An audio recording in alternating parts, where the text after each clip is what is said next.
வணக்கம் வெற்றியடைவோம். இன்னொரு வீடியோவில் உங்களை சந்திக்கிறதுல ரொம்ப ரொம்ப மகிழ்ச்சி. டிஎன்பிசி குரூப் 4 எக்ஸாம் 2024 2025 இதற்கான நியூ சிலபஸ். இந்த சிலபஸ் கம்ப்ளீட் பண்ணுறதுக்கான சேலஞ்சுக்கு நீங்கள் ரெடியா? எஸ், நான் இந்த சிலபஸை கம்ப்ளீட் பண்ணுவேன், எனக்கு நம்பிக்கை இருக்குது அப்படிங்கிறவங்க நீங்கள் கமெண்ட் பாக்ஸில் நான் ரெடி அப்படிங்கிற மாதிரி நீங்கள் மென்ஷன் பண்ணுங்கள். நான் சிலபஸ் சேலஞ்சுக்கு ரெடி அப்படின்னு நீங்கள் மென்ஷன் பண்ணுங்கள். டார்கெட் 180, ஓகேங்களா? ஸோ 200க்கு 180 கொஸ்டின்ஸ் சரியாக ஆன்சர் பண்ணால் தான் என்ன பண்ண முடியும்னு சொல்கிறாங்க.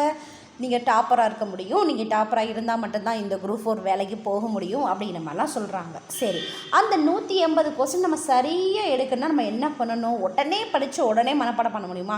கிடையாது. கன்சிஸ்டன்சியாக நம்ம படிக்கணும். இந்த குரூப் 4 நியூ சிலபஸ் இருக்கு இல்லையா? ஸோ நீங்கள் இப்போ பார்த்துட்டு இருக்கிறது என்னென்னு பார்த்தீங்கன்னா குரூப் 4 சிலபஸினுடைய தமிழ் சிலபஸ். ஸோ இதில் உங்களுக்கு பொறுத்துக்கள்லேருந்து 1வது தலைப்புலேருந்து மொத்தம் 11 தலைப்புகள் இருக்கும். இந்த பகுதி ஆனால் 21 தலைப்புகள் இருக்கும். ஏன்னா 20 தலைப்பு தான் இருக்குது. பழமொழிகளுக்கு பாருங்கள் 21 கொடுக்க மாட்டிருக்காங்க.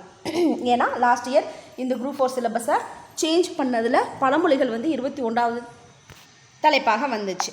ஸோ இது எல்லாத்தையுமே நம்ம பகுதி ஆனால் எல்லாத்தையுமே 10 நாளில் கம்ப்ளீட் பண்ண போகிறோம். பகுதி ஆவணா எல்லாத்தையும் 10 நாளில் கம்ப்ளீட் பண்ண போகிறோம், ஓகேங்களா? பகுதி ஈனா எல்லாத்தையும் அதே 10 நாளில் கம்ப்ளீட் பண்ண போகிறோம். ஜஸ்ட் 30 டேஸில் தமிழ் சிலபஸை படித்து முடித்து நீங்கள் நோட்ஸும் எடுத்துருவீங்க. எப்படிங்க அப்படின்னா, டெய்லி உங்களுக்கு 2 hours கிளாஸ் இருக்கும்.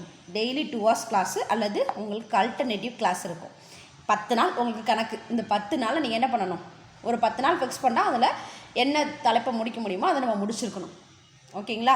இந்த சிலபஸ், இந்த சேலஞ்சுக்கு நீங்கள் ரெடியாக இருந்தீங்கன்னா ஓகே, நம்ம அதை கண்டினியூ பண்ணலாம். நான் ஆல்ரெடி சொன்னது தான், நான் ஃப்ரீ பேட்சுக்கு சொன்னது தான், இப்போயும் சொல்கிறேன். உங்கள் ரெஸ்பான்ஸ் நல்லா இருந்ததுன்னா இதை நான் தொடர்ச்சியாக கண்டினியூ பண்ணுவேன். இல்லை ரெஸ்பான்ஸ் குறைவாக இருந்துச்சுன்னா யாருக்கெல்லாம் இன்ட்ரெஸ்ட் இருக்கோ அவங்கள மட்டும் தனியாக வச்சு ஜூம் வேறு ஆப்பில் நான் ஈஸியாக பண்ணிட்டு போயிடலாம், ஓகேங்களா? ஸோ இது தமிழ் சிலபஸ். இதுவே உங்களுக்கு ஜிஎஸ் சிலபஸ் இருக்குது. ஸோ ஜிஎஸ் சிலபஸுக்கும் இப்படி உங்களுக்கு நம்ம என்ன பண்ண போகிறோம்? சேலஞ்ச் பண்ணி நம்ம இத்தனை நாளில் முடிக்க போகிறோம் அப்படிங்கிற மாதிரி இருக்குது. ஸோ நான் இதெல்லாம் எப்படி முடிக்கிறது அப்படிங்கிறதுக்கு நான் ஒரு நோட்ஸ் ரெடி பண்ணிட்டேன், உங்கள்கிட்ட காட்டுறேன். ஸோ இன்றைக்கி தான் இந்த வேலைகள் எல்லாமே முடித்தேன். கிட்டத்தட்ட ஒரு 10-15 நாளாக இந்த டைப்பிங் ஒர்க் அப்படிங்கிறது எனக்கு இருந்துகிட்டே இருந்தது. ஸோ இன்றைக்கி தான் இது சிஸ்டத்துலேருந்து நான் ஃபோனில் மாற்றிருக்கேன். பார்த்தீங்கன்னா இது நீங்கள் இப்போ பார்த்துட்ருக்க பிடிஎஃப் என்ன அப்படின்னு பார்த்தீங்கன்னா பகுதி ஈனா, தமிழில் பகுதி ஈனாவினுடைய பிடிஎஃப். தமிழ் அறிஞர்களும் தமிழ் தொண்டும். அதில் ஃபஸ்ட்டு தலைப்பு பாரதியார், பாவேந்தர், பாரதிதாசன். ஸோ இவங்களாம் இருக்காங்க இல்லையா?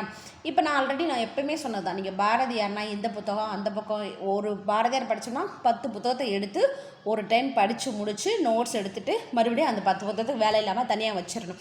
அதுதான் நான் இங்கே பண்ணியிருக்கேன். இப்போ பாரதியார் அப்படின்னா அவருடைய வாழ்க்கை குறிப்புகள், அவருடைய புனைப்பெயர்கள் என்ன, அவருடைய சிறப்பு பெயர்கள் என்ன, ஓகேங்களா?